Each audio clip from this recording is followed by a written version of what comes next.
In my hands, I've got 5 works that you've never heard of before.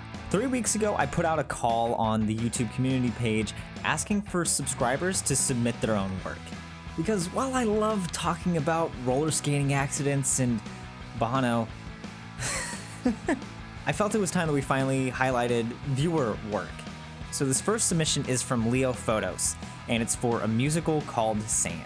The Wednesday after Mardi Gras is back to normal, back to business as usual for working class New Orleanians. Among these working class citizens is Calvin San Nicolas, a 17-year-old artist who is about to leave New Orleans for New York City to pursue his dream of being a fashion designer.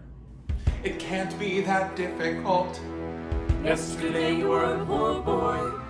to leap with no place to land. You'll always be, you'll never leave, poor boy. This could be it for me, You get one chance, one ticket. or this could be all I am. A poor boy. This is great.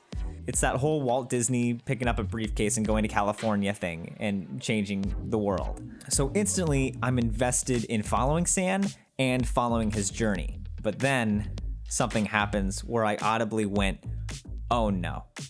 A poor boy. Yesterday I had a nightmare at night where I slept on my own. So what you've done is you've hyped up San Nicolas. You've shown this amazing journey that he's about to go on. The audience is ready to go on this journey with him. And then we go back.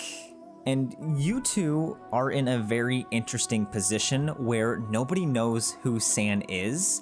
And all I could find was what Leo sent me, this obituary that he was able to help write. What caught my eye with this is the line, San claims that he wasn't born until he went to New York at 18 years of age in order to pursue a career in fashion design. So the way I see it is, if San doesn't think his life really started until he was 18, then that's where his life needs to start in the show. And piggybacking off of the fact that audiences don't really know who San was, I think that just makes it extra crucial for your marketing to help us get an understanding of his life and what we can expect going into the show. When I see the star with San, I think Hamilton. I would recommend that you really think about the symbols that convey San's life. Because if you think about it, Phantom has the mask, Hadestown has the flower. What could San have that is synonymous with the show and that also lets audiences know what to expect? But all in all, you are on a fantastic track, and I cannot wait to see what you do. Moving on. This next submission is by Raul Perez. Raul is a Mexican singer-songwriter, and he absolutely loves musicals.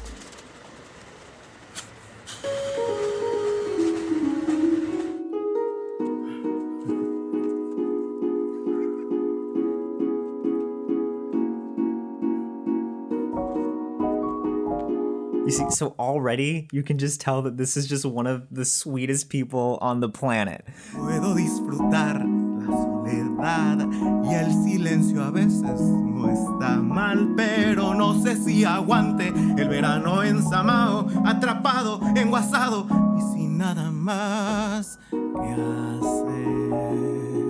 Raul, you are simply the best. But let me just give you just something that I noticed that I want you to start playing around with as you continue to do these videos, which I hope you do because these are absolutely a delight. When you want to convey that you're timid or that you're uncertain of a situation, what you do is you do a lot of gestures like this or like that. They're what I would call weak actions. And what these do when you're doing this is you're actually closing yourself off to the audience.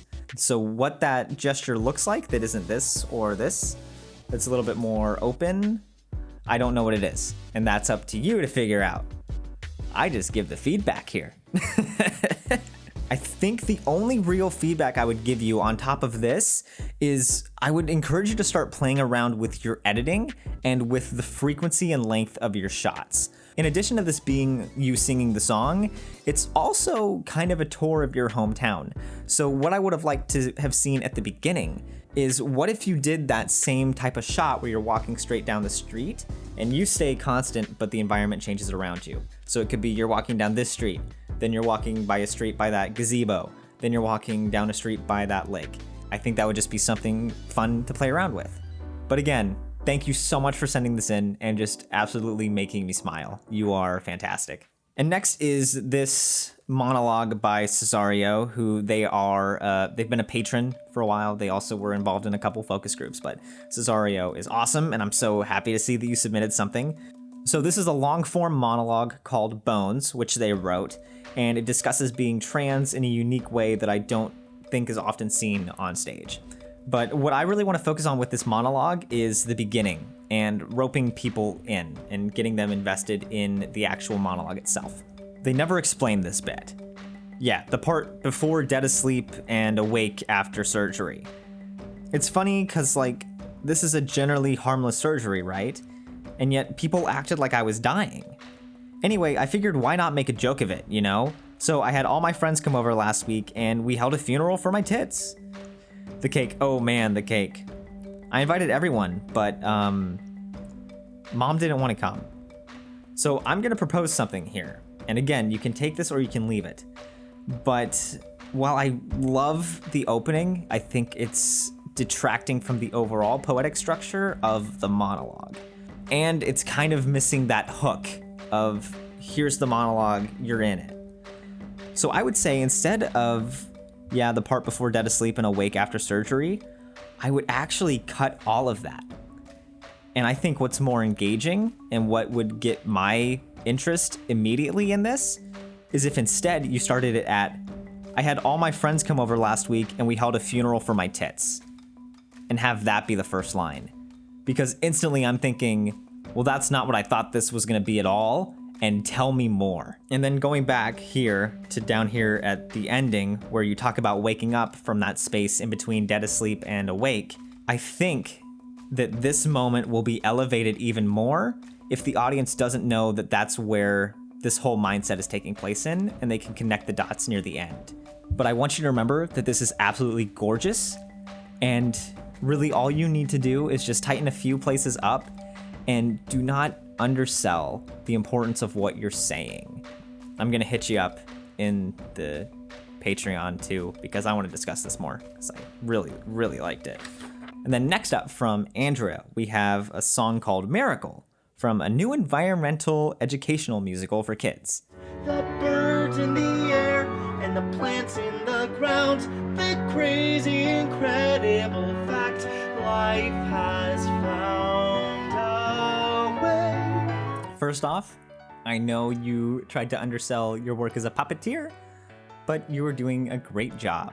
And holy hell, is that puppet cute. What I think is going on right now is it feels a little bit too low-hanging fruit.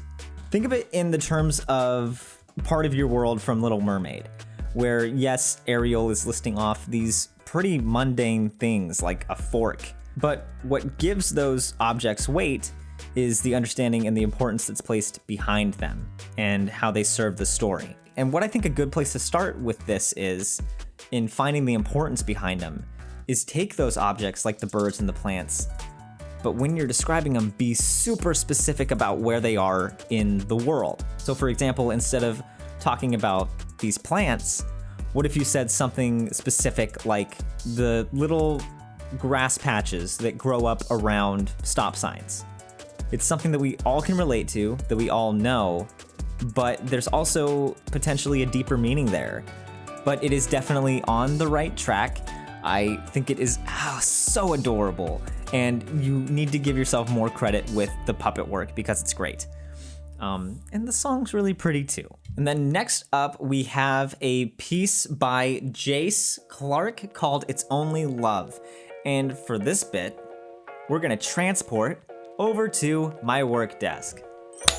So the basis of It's Only Love is it's really like a romantic comedy of trying to figure out who you are in university while also trying to win the affection of someone that you just can't get it from. I have always wanted to go back to the score and kind of embellish it more.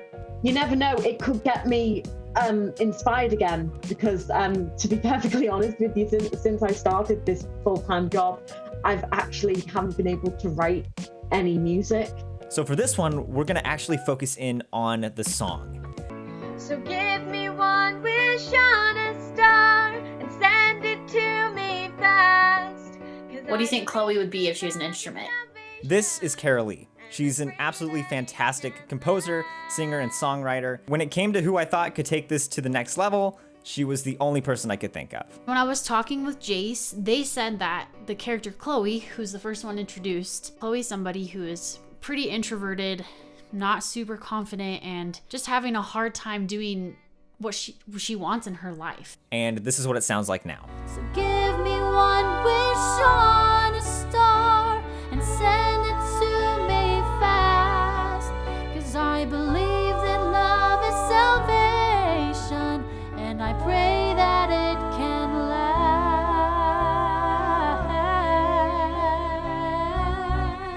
Isn't that sick? Now, like I said, I don't compose music, so I'm not the best at actually describing Kara Lee's feedback. So to see exactly what went into this song, click on this video next.